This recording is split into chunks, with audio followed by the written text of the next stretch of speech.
அனைவருக்கும் வணக்கம். இந்தியா மற்றும் அரேபியன் கடலிலே ஏற்பட்ட காற்று அழுத்த தாழ்வு நிலை காரணமா எங்களுடைய இந்தியா மற்றும் இலங்கை போன்ற நாடுகளிலே காலநிலை மிகவும் மோசமாக சென்று கொண்டிருக்கிறது. இந்த காலநிலை மாற்றம் எங்களுக்கு பாரிய ஒரு ஆபத்தை ஏற்படுத்துவதற்கான வாய்ப்புகள் இருப்பதால், எனவே மக்கள் அனைவரும் பாதுகாப்பாக இருக்க வேண்டியது அவசியம். இந்த காற்று அழுத்த தாழ்வு நிலை காரணமாக இந்த கடல் பிராந்தியங்களிலே புயல் கூட ஏற்படுவதற்கான வாய்ப்பு இருக்கிறது. அப்படி ஏற்படுகின்ற புயலுக்கு 12 நாடுகள் சேர்ந்து பெண்கள் அப்படிங்கிற ஒரு பெயரை கூட வைத்திருக்கிறார்கள். இந்த பெண்கள் புயல் காரணமாக அடுத்து வருகின்ற நாட்களிலே மிகவும் மோசமான ஒரு மழை வீழ்ச்சி பதிவாக இருப்பதாகவும் எங்களுடைய காலநிலை அவதான நிலையங்கள் கூறுகின்றன.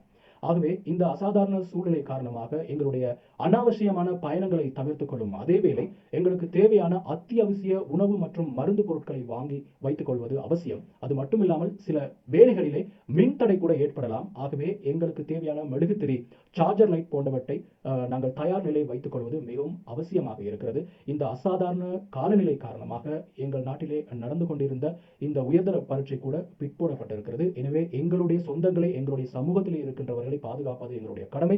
எனவே எங்களுடைய அனாவசியமான பயணங்களை தவிர்த்துக் கொள்ளும் அதேவேளை நீங்கள் அனைவரும் பாதுகாப்பாக இருப்பது மிகவும் முக்கியம். இந்த காற்று அழுத்த தாழ்வு நிலை காரணமாக அடுத்து வருகின்ற இந்த 12 மணித்தியாலங்கள் மிகவும் முக்கியமானதாக இருக்கிறது. எனவே இது சம்பந்தமான உங்களுடைய வீடியோக்களை நீங்கள் பார்க்க வேண்டுமாயின் windy.com அப்படிங்கிற நீங்க இணையதளத்தினூடாக போய் பார்த்தீங்கன்னு சொன்னா இந்த புயல் எந்த இடத்திலே உருவாகி இருக்கிறது, அது எவ்வாறு நகர்ந்து செல்கிறது என்பவற்றை நீங்கள் கண்கூடாக உங்களுடைய மொபைலிலே நீங்கள் அவதானிக்கக்கூடியதாக இருக்கிறது. எனவே நீங்கள் அந்த வெப்சைட்டினுடைய பெயர் கீழே தரப்பட்டிருக்கிறது. நீங்கள் இதை பார்க்க வேண்டுமாயின் இந்த இணையதளனூடாக நீங்கள் எவ்வாறு இந்த புயல் கடந்து செல்கின்றது என்பதை நீங்கள் பார்த்துக் கொள்ள முடியும்.